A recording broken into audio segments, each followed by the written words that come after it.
All right, so Big Country Baseball. So I've decided to go with the advanced version and dump the basic version. There's no reason to have two versions of this game, which means you will now create every player. You'll have to have a minimum of 9. Obviously, you'll need your 8 positions and your one pitcher. However, the goal would be to have your main 8 guys and then like a 5 starters, 5-man rotation.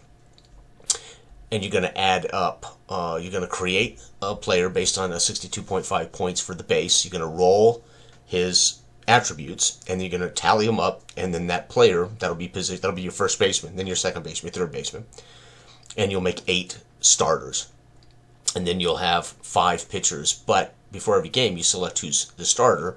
You add those 9 up. That gives you a 3-digit team rating. That team rating is matched against the other team. That's what you use on the score. That's what you use on the instant game result charts. So what's great about this is we're going to have all the depth and detail.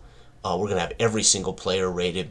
You're going to have rosters. You're going to be able to have injuries, trades, drafts. You could use financials. I'll have an end of the season based on your player's development cycle. So at the end of the season, there's going to be 3 charts. There's going to be a development chart, still developing chart for young players. There's going to be in the prime chart for players that are in their prime years, and then there's going to be an aging chart, and then there's going to be a past it chart. And all 4 of those charts, depending on what age group your players are in, you'll roll for them to see how they go up or down in their ratings. So it's going to be able. So what you're going to spend your time on is. Once the teams are built and you've got your starters and you set your schedule and you can play games now, one roll will determine the victor, and then of course you'll cross-reference with your losing pitcher to get the score, and you can knock out games literally in a roll of the dice. But what becomes interesting is the movement of players, is injuries, is trading, and then of course off-season, watching young players develop. Watching, guys in their prime are going to maybe go up a point here, down a point there. Very, very little movement for prime. Players that are aging, we're going to see a little more downward movement for them. And then the guys that are past it, we're going to see potential retirements on that chart. So this is what a player chart will look like now. So now you'll actually have their attributes are now type of player they are, the position, quality. So again, you'll decide their position. This is my first baseman, and you'll roll him up. But position, this is just how he is scouted. So type of play. This is your scouting report on your player. Your type, your position quality, your batting ability, and your fielding ability.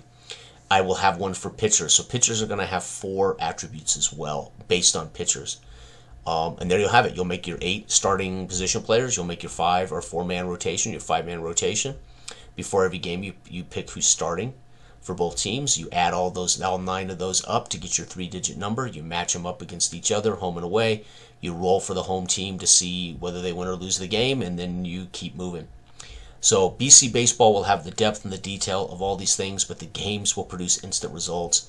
So it's going to be incredibly fun. So because of that, there's no reason now to have a team, like a team version, right? Might as well have full 9, 10, 12, 15-man rosters. So anyway, there you have it. This is what that chart's going to look like to keep everybody up to date what's happening here with the development. And this is coming from chat in Discord. It's coming from time test playing. So as I test play the basic charts, talking to the guys and getting feedback there, as well as ideas that come in. And all this stuff adds up to me.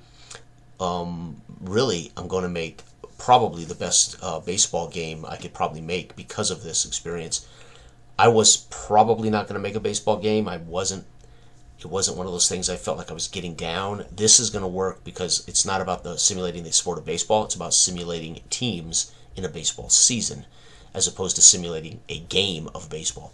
And that's what Big Country does. It simulates boxers in a universe, in a career. It doesn't simulate the actual sport of boxing. And it's perfect for this kind of play for people who want careers and they want to see players develop and move around. And we keep the math tolerable. It's not difficult math. The game is simple to play. The math's easy to do. So thanks for watching. Bye-bye.